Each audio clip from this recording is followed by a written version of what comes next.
إن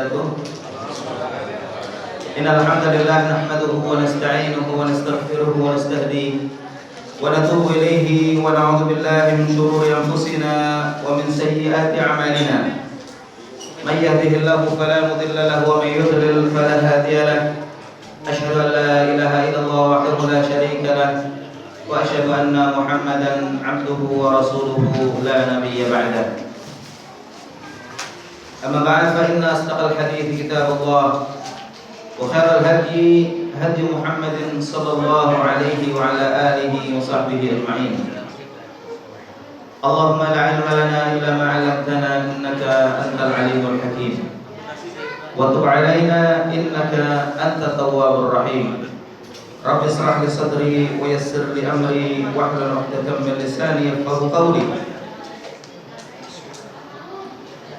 قال الله تعالى في كتابه الكريم أعوذ بالله من الشيطان الرجيم ومن آياته أن خلق لكم من أنفسكم أزواجا من أنفسكم أزواجا لتسكنوا إليها وجعل بينكم مودة ورحمة إن في ذلك لآيات لقوم يتفكرون. قال الله في هذه الآية, Allah berfirman dalam surat Ar-Rum ayat 21,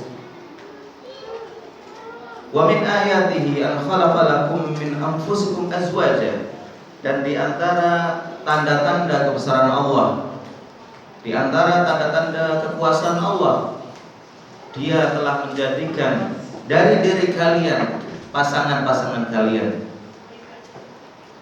supaya kalian bisa merasa tenang dan bahagia, litaskunu ilaiha. Kemudian Allah jadikan wa ja'ala bainakum mawaddatan wa rahmah, rasa kasih sayang, rasa cinta dan saling menyayangi di antara kalian. Inna fi dzalika laayatin liqaumin yatafakkarun. Sungguh pada yang demikian itu terdapat tanda-tanda kebesaran Allah bagi orang-orang yang berpikir.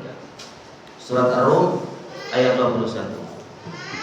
Ikhwan dan akhwat yang dimuliakan Allah, sebagaimana kita telah bahas pada pertemuan yang lalu tentang hak-hak seorang istri dari suaminya, hak-hak seorang suami terhadap istrinya. Pada pertemuan kali ini insya Allah kita akan melanjutkan bagian kedua dari kajian yang lalu, yaitu hak seorang istri dari suaminya. Karena Islam adalah agama yang adil, agama yang sangat adil, tidak pernah menggolimi satu orang pun di dalam syariatnya.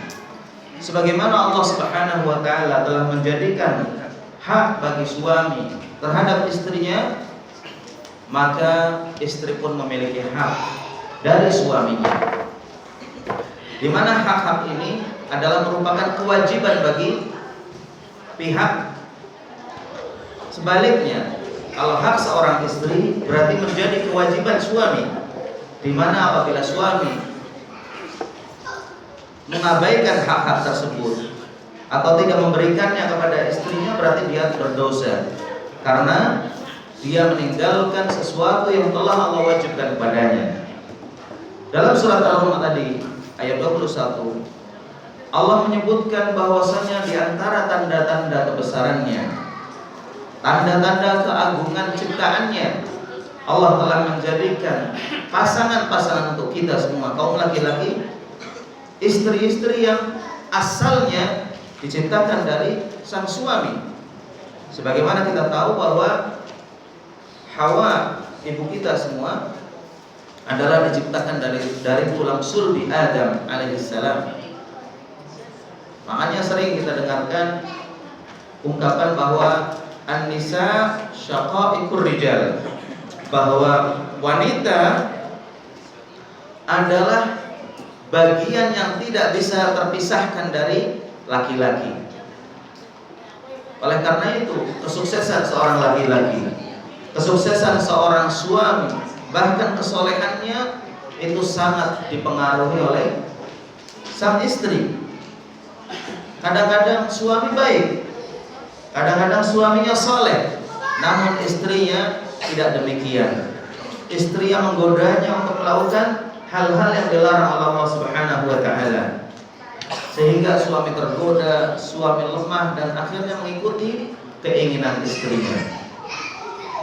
Demikian juga kebalikannya, banyak dari kalangan wanita yang solehah, wanita yang baik, ketika mendapati pasangan suami yang tidak baik, suami yang tidak taat kepada Allah, istri lama-lama akan terbawa.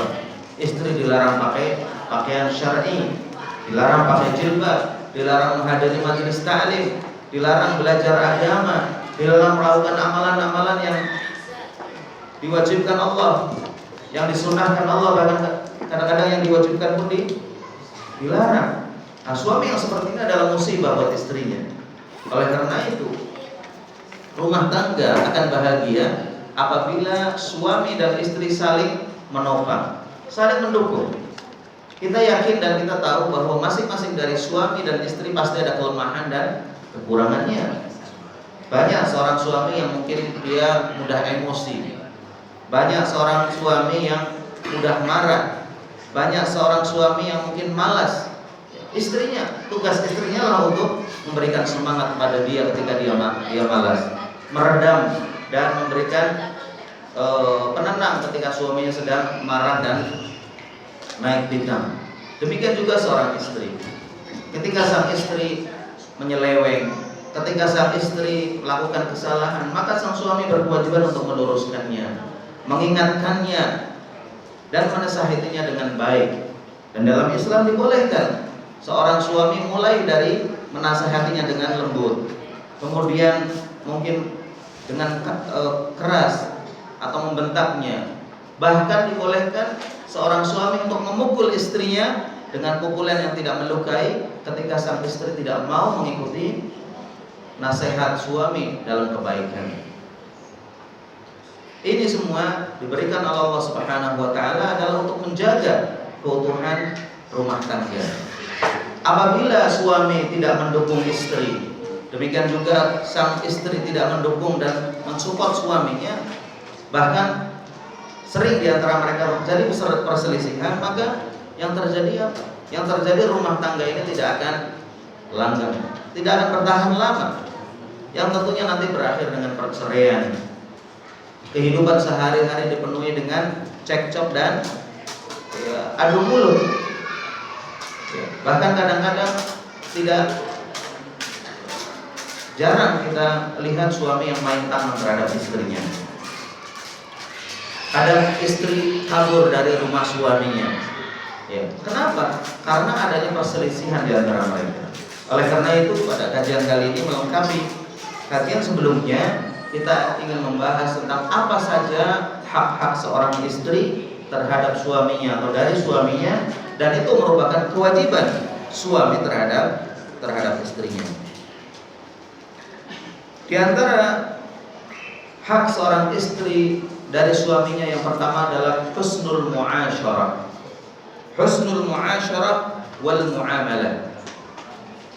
Kita sebagai seorang suami berkewajiban untuk menggauli istri-istri kita dengan baik, untuk menjaga mereka, untuk memuliakan mereka.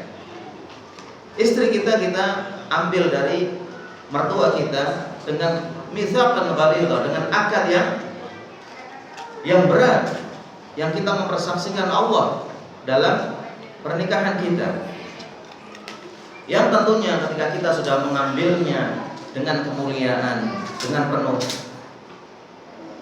rasa cinta dan harapan, maka setelah kita menjalani rumah tangga dengan pasangan kita, hendaknya kita jaga sebagaimana kita mencintai istri kita di awal pernikahan kita, atau yang sering disebut dengan bulan madu atau honeymoon.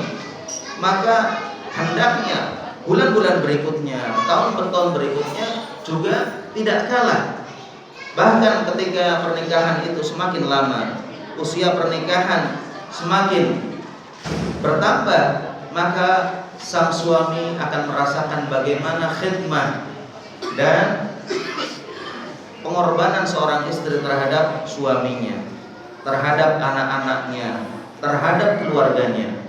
Maka yang demikian itu seharusnya menambah rasa cinta sang suami terhadap istrinya. Demikian juga sang istri, ketika melihat suaminya siang malam banting tulang mencari nafkah, bahkan tidak sedikit yang sampai keluar daerah, sampai keluar negeri untuk mencari rezeki yang halal, untuk menghidupi istri-istrinya supaya mereka hidup dengan baik dan layak, untuk menyekolahkan anak-anaknya, untuk membangun rumah tempat tinggal mereka, dan memberikan apa yang mereka bisa terhadap istrinya. Seharusnya sang istri semakin cinta, semakin hormat, semakin sayang terhadap suaminya, karena sang suami telah berjuang mati-matian untuk membahagiakan dia, untuk membahagiakan anak-anaknya, untuk menjaga kehormatannya di hadapan keluarga dan masyarakatnya. Seharusnya usia pernikahan ketika semakin bertambah, rasa sayang, rasa cinta semakin tumbuh. Mungkin cinta fisik atau yang disebabkan oleh fisik mungkin berkurang, karena maaf, mungkin sang suami semakin bertambah usia, sang istri mungkin semakin tidak menarik seperti awal ketika menikah. Masing-masing berkurang, karena itulah sunnatullah fil ard, itulah sunnatullah terhadap makhluknya. Orang semakin tua biasanya semakin berkurang kegantengannya, kecantikannya, kesehatannya, tenaganya. Namun itu semua tidak bisa dijadikan alasan untuk mengurangi rasa cinta dan sayang dari masing-masing pasangan. Benar dia ada kekurangannya, tapi saya juga semakin berkurang. Ketika suami merasa istrinya sudah tidak secantik dulu, sudah tidak menarik seperti dulu, maka hendaknya dia juga melihat bahwa, lihat, berkacalah sang suami, Anda juga tidak seganteng dulu, ya, sudah tidak seramping dulu, ya. Oleh karena itu, kalau kita saling melihat, kita akan merasakan, oh iya, dia sudah menjadi bagian dari takdir. Allah takdirkan aku menikah dengan dia, biarpun dia mungkin penyakitan, mungkin dia sudah semakin tidak cantik, maka saya tetap harus mencintai dan menyayanginya. Bukan cinta seperti awal pernikahan, namun cinta karena yang tumbuh dari tanggung jawab sang istri. Kalau kita capek dipijit, kalau kita lapar dimasakin, kalau kita kesepian ditemenin, kalau kita punya pikiran dan masalah, istri selalu memberikan, ya, menghibur kita, memberikan nasihat atau mencari solusi semaksimal mungkin. Itu yang menambah kesayangan kita terhadap istri kita. Demikian juga sang istri, ya. Demikian juga sang istri ketika melihat suaminya sudah semakin tua, suaminya sudah tidak seganteng dahulu, mungkin penghasilan juga nggak sebanyak dahulu, maka ingatlah, itu semua berkurang adalah juga karena membiayai sang istri. Dia mungkin kulitnya tidak putih seperti dulu pertama menikah, menjadi hitam karena di bawah terik matahari bekerja. Dia hitam kan karena mencari nafkah untuk sang istri, untuk anak-anaknya. Oleh karena itu, hendaknya sang istri juga semakin bertambah sayang, semakin bertambah hormat, semakin bertambah cinta. Ya, tentunya bukan cinta terhadap fisik, namun cinta terhadap kasih sayang dan tanggung jawab sang suami. Allah Subhanahu wa ta'ala berfirman mengingatkan kepada kita semua sang suami dalam surat An-Nisa ayat 19. Allah berfirman, wa'ashiruhunna bil ma'ruf, wa'ashiruhunna bil ma'ruf, fa in karihtumuhunna fa'asa an takrahu syai'an wa yaj'alallahu fihi khairan katsira.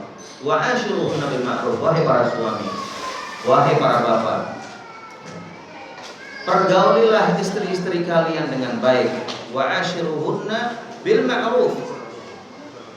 Fa'asa wa in karihtumuhunna, apabila kalian tidak menyukainya, mungkin di awal dia cinta, namun dengan berjalannya waktu sang istri ini punya penyakit. Sang istri ini mungkin mulai tidak secantik dahulu. Sang istri mungkin muncul hal-hal yang tidak pernah diketahui sebelumnya dari aib atau celah. Maka kata Allah Subhanahu wa taala, tetap gaulilah mereka dengan baik. Karena barangkali saja fa in karihtumuhunna, apabila kalian tidak suka terhadap mereka karena adanya cacat, adanya kekurangan, adanya aib, fa'asa an takrahu syai'an, kadang-kadang engkau membenci sesuatu di secara zahir, engkau membenci sesuatu di permukaannya, yaj'alallahu wa yaj'alallahu fihi khairan katsiran, namun Allah akan berikan, Allah akan jadikan banyak kebaikan di dalamnya. Surat An-Nisa ayat 19. Mungkin istri kita tidak cantik fisiknya, namun cantik akhlaknya.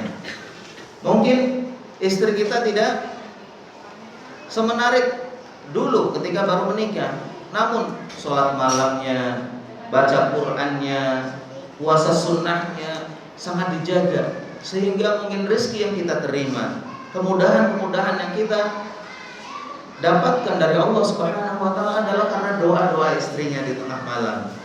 Karena doa-doa istrinya untuk kita. Kita sering menghadapi masalah, kemudian Allah memberikan jalan keluar. Kita kena musibah, kemudian Allah selamatkan.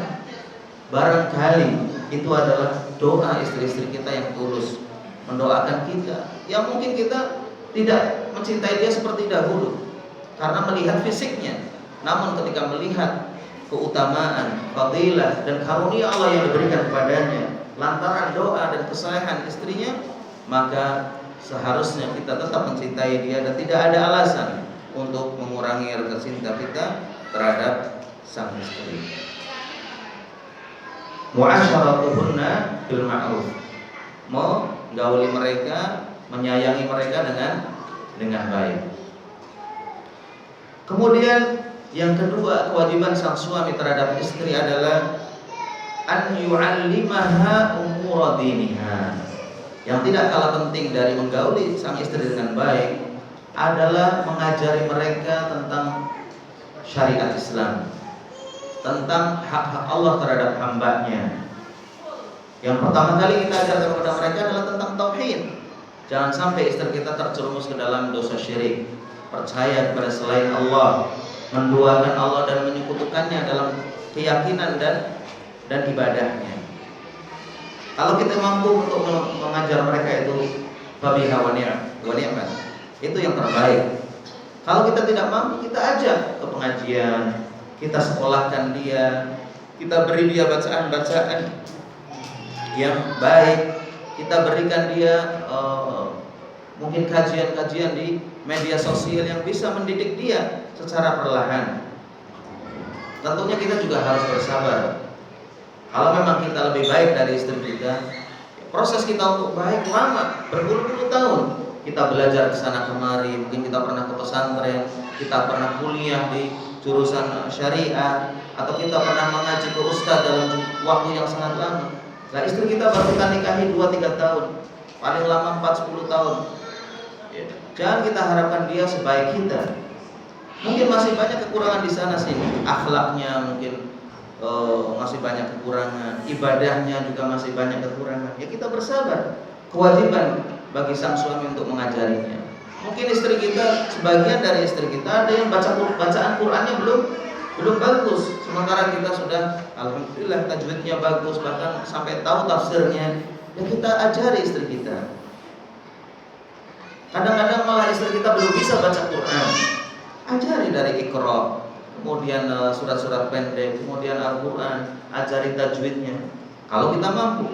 Kalau tidak mampu, kita undang ustaz atau guru ngaji, ustazah afwan, atau guru ngaji yang mengajari dia, atau kita masukkan dia ke dar, tempat belajar untuk orang-orang asing di sini, atau kalau di Indonesia ya, kita ajak mereka ke pengajian. Supaya apa? Supaya sedikit demi sedikit istri kita paham terhadap agama. Kalau istri kita paham terhadap agama, tentang syariat Allah, maka dia perlahan-lahan menjadi wanita dan istri yang solehah, yang tentunya itu adalah dambaan bagi setiap suami.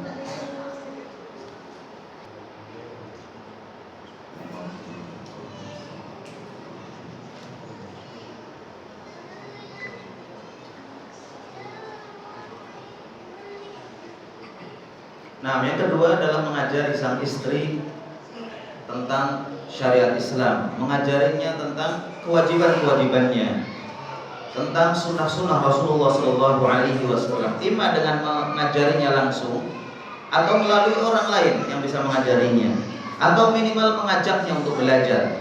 Diajak ke pengajian, ketika antum mengaji, ajaklah istri antum sekalian untuk ngaji juga.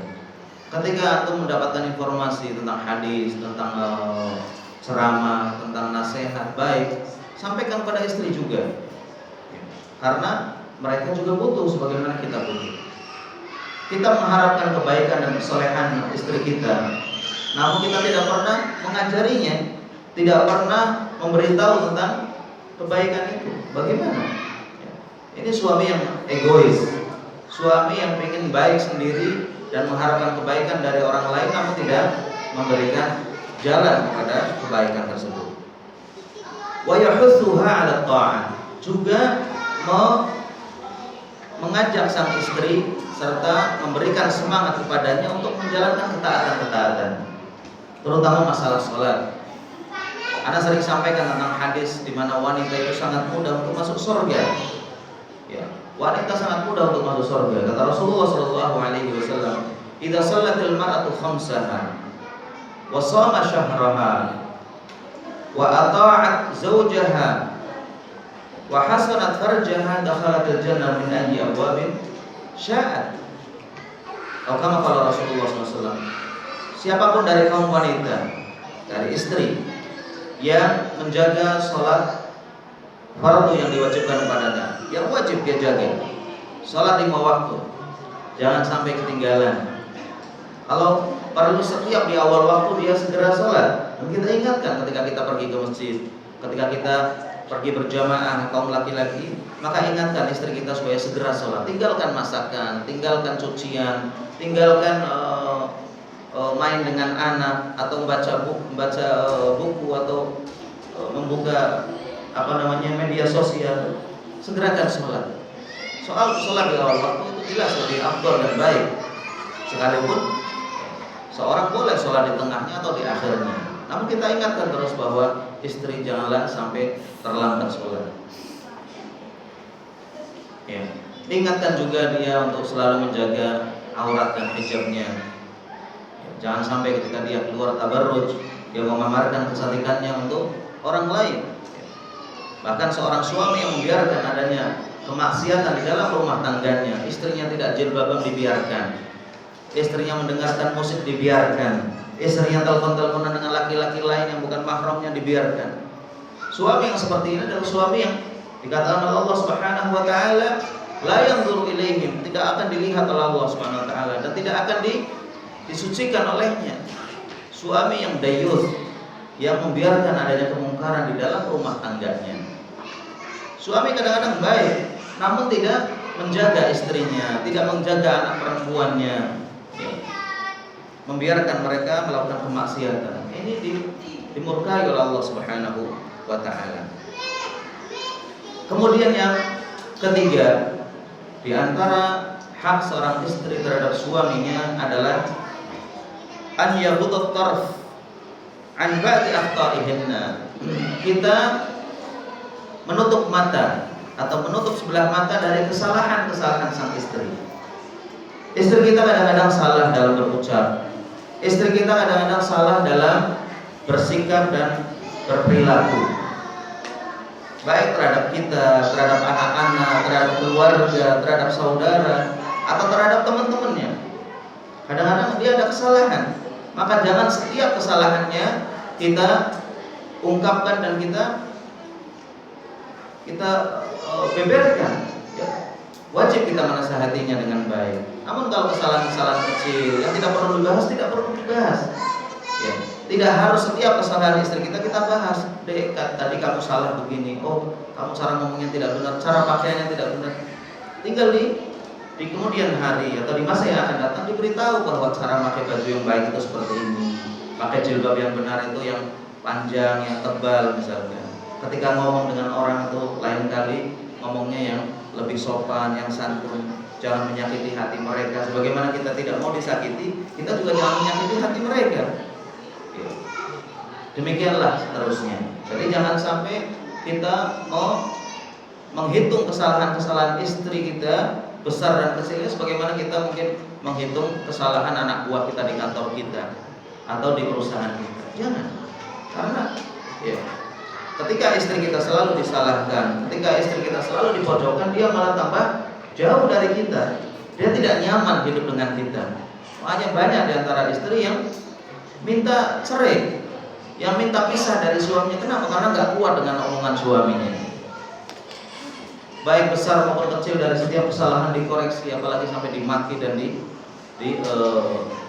jelek-jeleknya. Maka kita harus bijaksana, kita harus arif terhadap istri kita, sebagaimana kita memaafkan orang lain dalam kesalahan-kesalahan mereka atau terhadap kesalahan-kesalahan mereka, kita juga harus lebih memaafkan istri-istri kita dan kesalahannya. Kemudian yang keempat adalah alla yu'dhiha bi darbiha fi wajhiha au tuqabbiha. Jangan sampai kita menyakiti istri-istri kita dengan pukulan kita, dengan tangan kita, terutama di mukanya. Memang Rasulullah membolehkan seorang suami memukul istrinya, namun bukan memukul wajah. Kalau misalkan disuruh sholat nggak sholat, disuruh pakai jilbab, pakai pakaian Islami, dia nggak mau, boleh. Setelah dinasihati dengan baik, sudah dihajar atau dipisah ranjang, masih juga boleh dipukul. Tapi dipukul bukan bagian mukanya, mungkin bagian punggungnya, mungkin bagian kakinya, dan itu pun pukulan yang tidak membekas. Ya, bukan pukulan pakai linggis atau pakai rotan ya. Pukulan dengan tangan supaya dia merasa bahwa suaminya ini sudah memuncak kemarahannya. Ya. Kata Rasulullah sallallahu alaihi wasallam, "Wala tadribil wajha wala tuqabbih." Janganlah kamu memukul muka. Artinya boleh memukul bagian lain ketika itu diperlukan, namun jangan sampai memukul muka. Wala tuqabbih, dan juga jangan menjelek-jelekan. Kamu anaknya orang nggak benar, kamu itu mukanya jelek kayak. Jangan sampai menjelek-jelekan seperti itu. Cukuplah dinasihati dengan keras. Ketika istri sudah misalkan disuruh saya mau tidur di luar atau saya mau tidur di masjid, itu istri sudah sedihnya kayak apa. Kadang-kadang kita tidurnya berbalikan punggung aja sudah sedih, apalagi kita pergi ke tempat lain, tidur di tempat lain. Wah, jangan-jangan suamiku sudah punya yang kedua. Jangan-jangan suamiku sedang punya program lain. Dia sudah mikir bermacam-macam. Ya, namanya perempuan itu perasaannya sangat lembut. Ya. Suaminya berbeda sedikit, kamu sekarang sudah nggak sayang lagi sama saya. Kok sudah banyak berubah mas ini dengan saya? Padahal nggak ada perubahan ya kan. Namanya orang kadang-kadang marah ya. Kadang-kadang kita bete, ada permasalahan di luar ke bawah ke rumah. Dan ini juga kesalahan suami. Ketika ada masalah dengan majikan di luar, dengan teman di luar, kalau bisa jangan dibawa ke rumah. Istrinya nggak tahu apa-apa dimarahin. Dan ini memang sulit ya, kita harus belajar. Kadang-kadang tiba-tiba istrinya dimarah-marahin, anak-anaknya dipukulin, dimarahin. Gara-gara kerjaan dia di kantor, gara-gara urusan dia dengan kafil atau dengan mungkin teman kerjanya. Jangan dibawa. Bedakan antara urusan kerja, ada permasalahan di luar, dengan urusan rumah tangga. Istri nggak tahu apa-apa, anak nggak tahu apa-apa. Jangan dijadikan sasaran.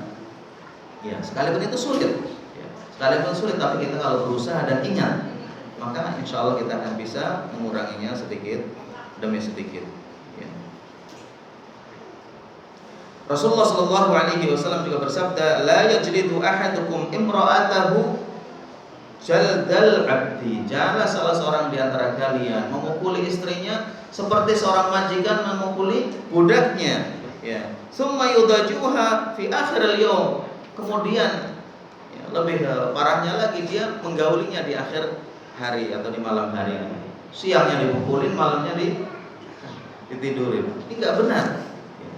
Jadi Ya, kalaupun memang kita marah, kalaupun istri sudah keterlaluan, ya kita bisa memukulnya atau boleh memukulnya, namun jangan sampai memukul wajah dan jangan mencela-celanya. Kalau memang sudah keterlaluan juga, kita undang orang tuanya atau walinya, sampaikan, Pak, maaf ini putri Bapak sudah melebihi batas.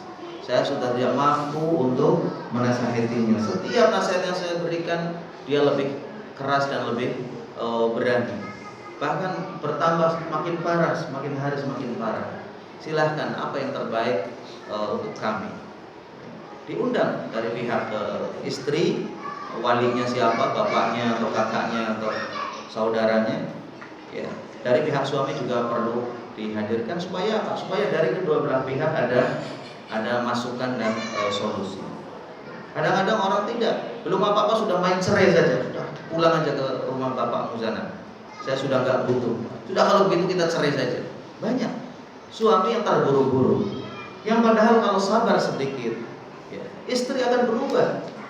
Istri akan berubah. Sebagaimana suami juga kadang-kadang bisa berubah ketika adanya pertemuan dua keluarga besar. Mungkin dia malu ketahuan pihak suami mertuanya, malu suaminya ini kasar terhadap istrinya, atau sang istri juga akan malu ketika dia itu misalkan sering tidak taat kepada suaminya.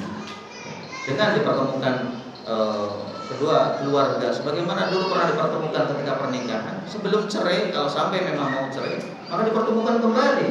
Barangkali mereka punya solusi, barangkali dengan nasihat orang tua mereka atau orang tua istri itu akan mendengarkan, atau sang istri akan malu terhadap keluarga besarnya karena kesalahan-kesalahannya akan ketahuan oleh mereka. Nah, kemudian yang terakhir pada pertemuan kali ini, kita masih banyak sekali pembahasannya, namun karena waktu yang tidak mencukupi, adalah an yajlisa ma'a zaujati yuhaddithuha wa yastami'u ila hadithiha. Seorang suami hendaknya menyisihkan waktu untuk duduk dengan istrinya, untuk bersengkerama dengan istrinya, untuk ngobrol, untuk bercanda. Rasulullah punya istri berapa? 9. 9, atau sebagian mengatakan lebih dari itu, tapi sebagian adalah budak. Ya. 9 orang. Bagaimana beliau membagi waktunya terhadap istri-istri beliau? Semuanya merasa yang paling disayang, merasa yang paling dicintai oleh Rasulullah, dan semuanya merasa puas dengan Rasulullah Shallallahu Alaihi Wasallam. Ya. Duduknya seorang suami dengan istri nggak harus sampai berjam-jam kalau memang dia sibuk, cukup seperempat jam sampai 1 jam, tapi yang berkualitas. Ya.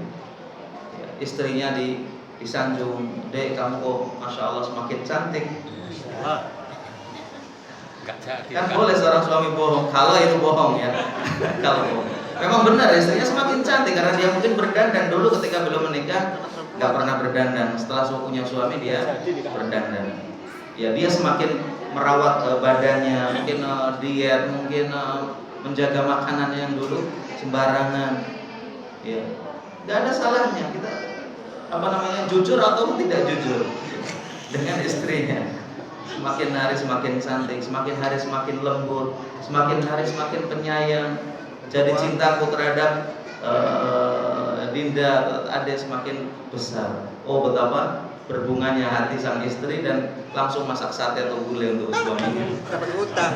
Sekalipun ngutang. Demikian juga sang istri. Sekalipun suami mungkin bertambah usia, mungkin bertambah hitam kulitnya karena banyak kerja, atau semakin gemuk atau semakin kurus, ya tetap sang istri mengatakan, suamiku kok semakin ganteng kayaknya. Pakai kayaknya supaya tidak bohong. Ya.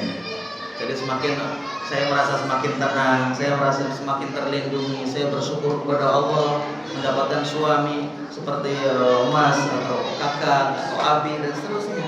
Alhamdulillah anak-anak semuanya soleh, bisa menghafal Quran, bisa belajar dan prestasi. Alhamdulillah ketika menikah dengan Mas, saya merasa terjaga, keluarga merasa bangga dan seterusnya. Itu menjadikan sang suami semakin sayang dan semakin dihargai dan dihormati. Jangan semakin lama kamu semakin tua dan nggak menarik misalnya. Kakak ini semakin tua semakin pelupa dan wajar, namanya semakin tua semakin pelupa. Tapi nggak perlu dibilangin semakin pelupa. Tolong lebih banyak mengingat misalnya, tolong diingat-ingat dan seterusnya dan seterusnya. Ya, itu beberapa poin yang minimal 4 atau 5 poin yang kita kaji hari ini. Kalau kita bisa praktekkan selama seminggu ini ke depan, itu luar biasa. Dari 5 taruhlah 2 atau 3, ya. Dan insya Allah nanti kita akan lanjutkan karena masih banyak sekali poin-poin yang perlu kita kaji bersama. Ya mungkin itu saja karena waktu sudah tidak memungkinkan. Mudah-mudahan Allah Subhanahu wa taala jadikan kita semua sebagai suami-suami yang bertanggung jawab terhadap istri-istri kita, yang menyayangi mereka, yang menggandeng mereka bukan hanya di dunia dengan kebahagiaan, namun kita ajak mereka bersama-sama untuk masuk ke surga Allah Subhanahu wa taala. Tadi ada beberapa pertanyaan sebelum kita akhiri, mungkin ada 2 menit.